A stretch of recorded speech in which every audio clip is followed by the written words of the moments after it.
Hello and welcome to Scratch Paper, a writing related podcast. I'm Alicia de los Reyes and this is episode 10.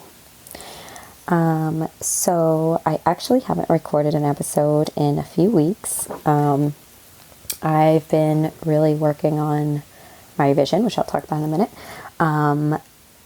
But in the last episode, I promised that I'd talk about the quote unquote secret rules of writing. So I will talk about those in this lesson, and that will be kind of the mini lesson, the secret rules. There's two of them. They are clarity and concision. So first, let me give you an update about what I'm reading and writing. So like I mentioned, I've been writing a lot, working a lot on my revision.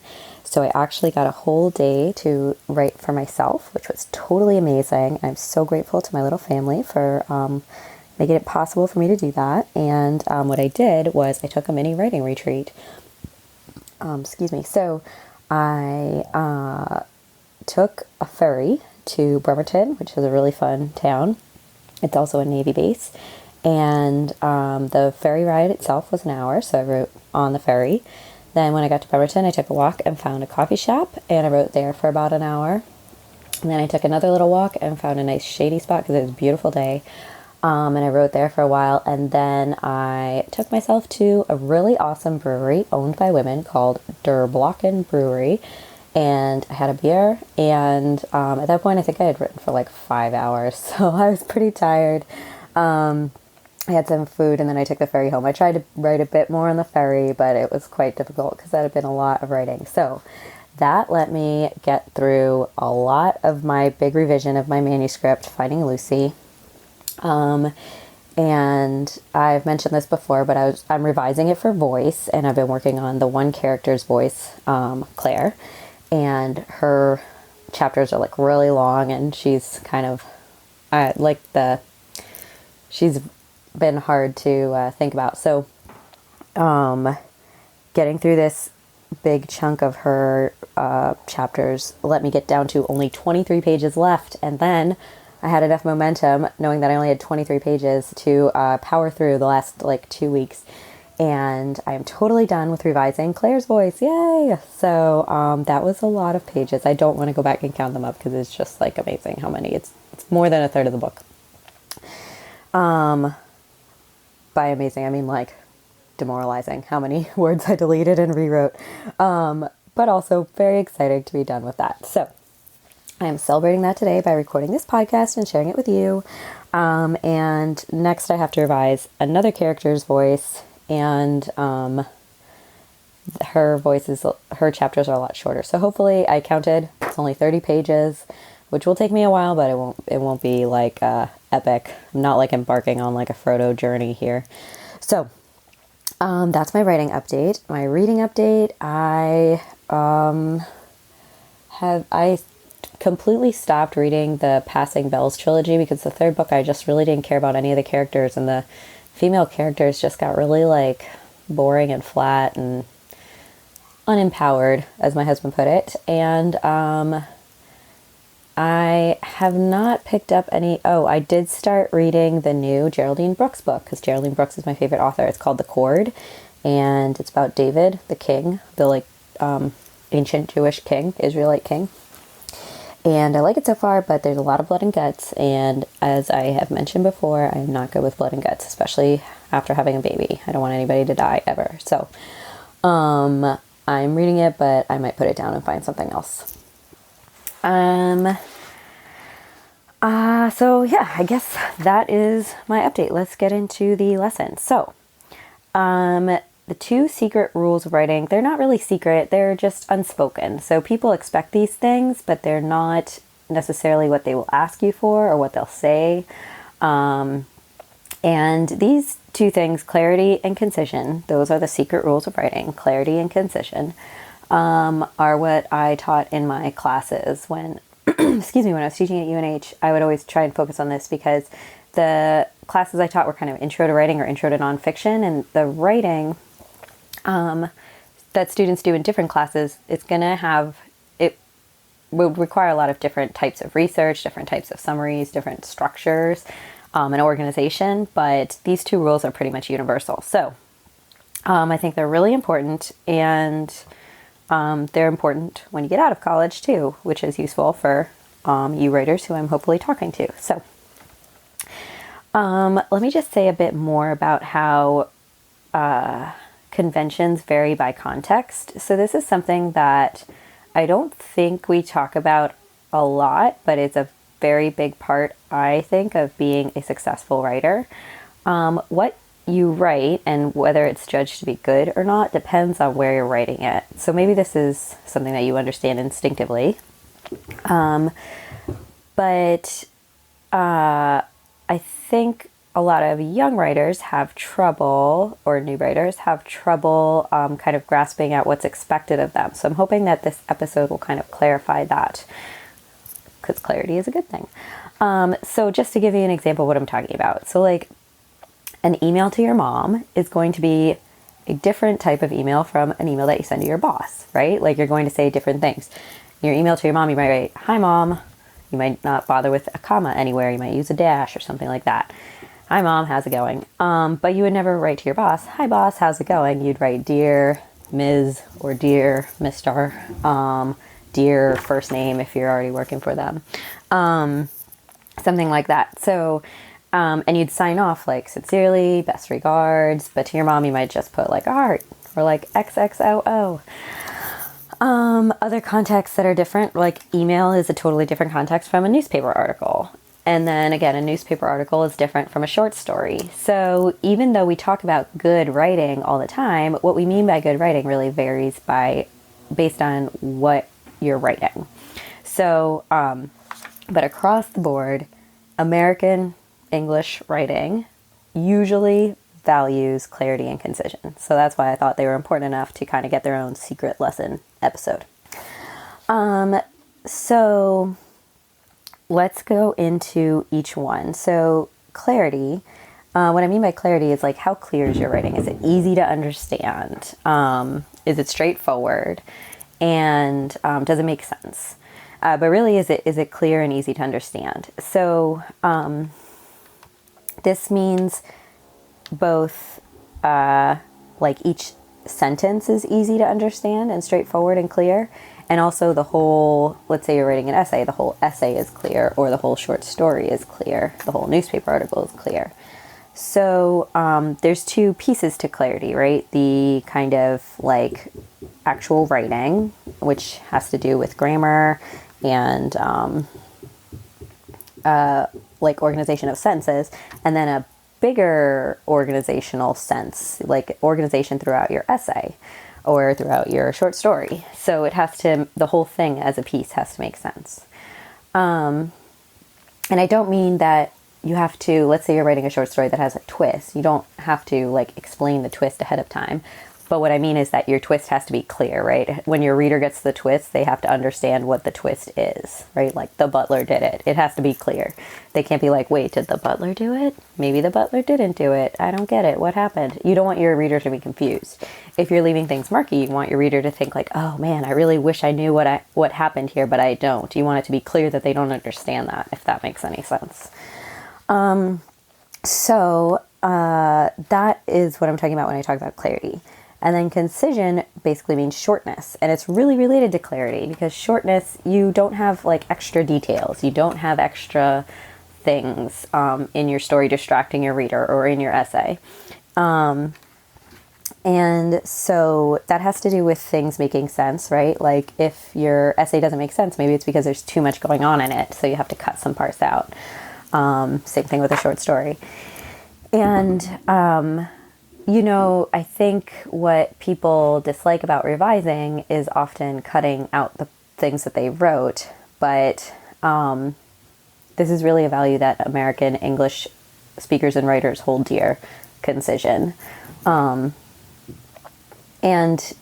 I should point out that it's really only in writing because like in interviews or in podcasts, I don't necessarily value concision, which is kind of interesting. But in essays and short stories, you don't want anything superfluous in your essay or your short story or your newspaper article or your email, whatever it is. And if you don't believe me, I would recommend reading some stuff. Try and look for these two things. Try in particular reading something that you don't like and see if it maybe doesn't measure up to one of these rules. I think that would be an interesting exercise.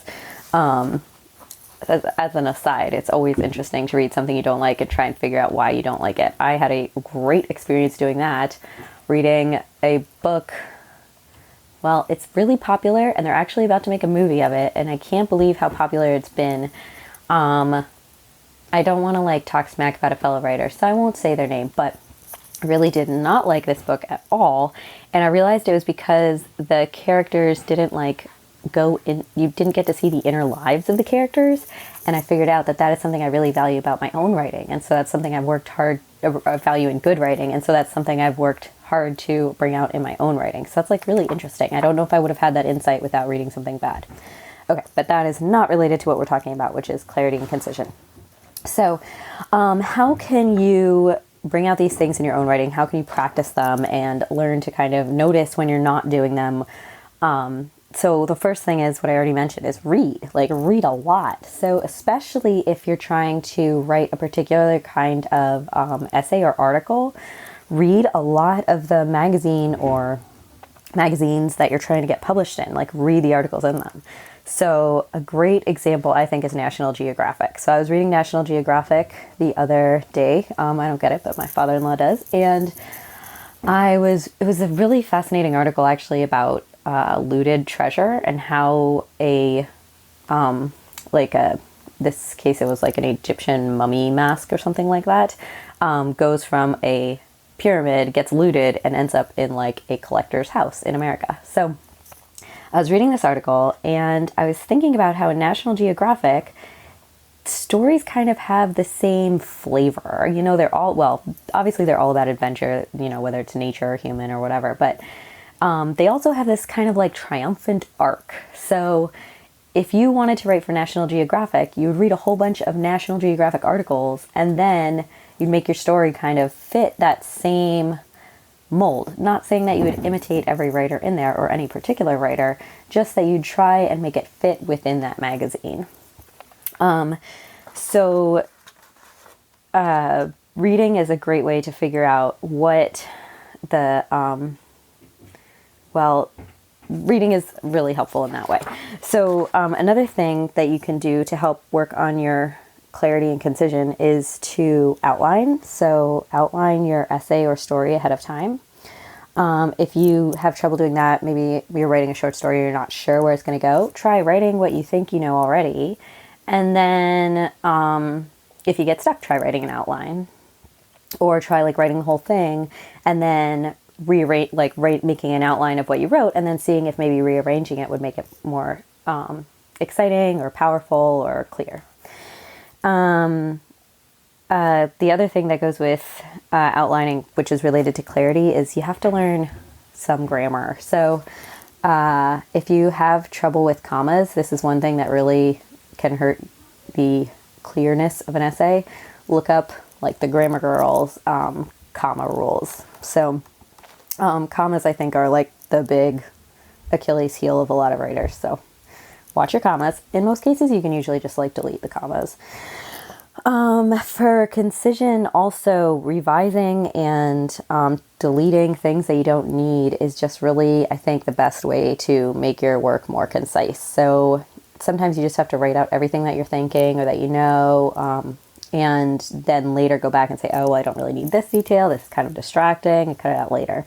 You can also have somebody else read your work and tell you what doesn't make sense or what's confusing. That can be really helpful. Also, if let's say you don't want to share your work with a friend or you don't have a friend who's willing to read it, you can try reading your work out loud to yourself and you'll hear like, oh, that sounds weird there. So that's a little more on like the fine sentence level of like each sentence should be concise, but also can help you understand the whole of your work. So finding out, but like I said before, those are not the only rules. Clarity and concision are not the only rules, and each genre has its own convention. So when I was talking about National Geographic before, that kind of gets at this, like, how can you figure out what the other rules are the answer is really just to read. So I have a few recommendations for places to go if you want to read about different kind of like if you want to try and figure out the conventions for the genre that you're writing in. So here are my recommendations for what you should read. If you're working on an essay, read essays, obviously, but a great place to do that is longform.org, and they collect long form, so like usually 2,000 words, maybe 1,500 words or more, essays, and they get them from everywhere. So it doesn't really matter like what genre or subject, but they get them from all over. So National Geographic, I don't know, the Atlantic, all the big name magazines, and then also online publications too. So, excuse me, I think they also actually have their own, like, I think you can also write for long form, but I may be wrong about that. It might just be an aggregator type service. So recommend that. It's totally free. If you're working on a novel or a short story or a memoir, I recommend you read novels, short stories, and memoirs. You can learn better about the genre. And then talking about kind of the more necessary things that we have to write. Let's say you're writing a lot of emails. Like, I have a lot of friends who work in IT. They spend like 80% of their time, for what I can tell, writing emails. You should just like read emails and pay attention to them. Try and actually make notes of what people write to you that seems like inappropriate, and then don't do that. Or what people do that you can adopt as your own convention, to make your emails shorter, clearer, and whatever else your company or your place of work values. The other types of writing where convention is actually really important is like cover letters, resumes, and then for writers, pitches and query letters. And you can totally find examples of those on the web. Just Google them. A really good website too for pitches and query letters is nathanbransford.com. It's Bransford. And I'll link to it in the show notes. But he's got a lot of really good advice for writing a query letter to an agent. So if you're a novelist and you're trying to pitch your novel to an agent. He also has some pretty good advice on writing a nonfiction book proposal, which is like an episode I intend to do later, talking about what that is and how to write one. So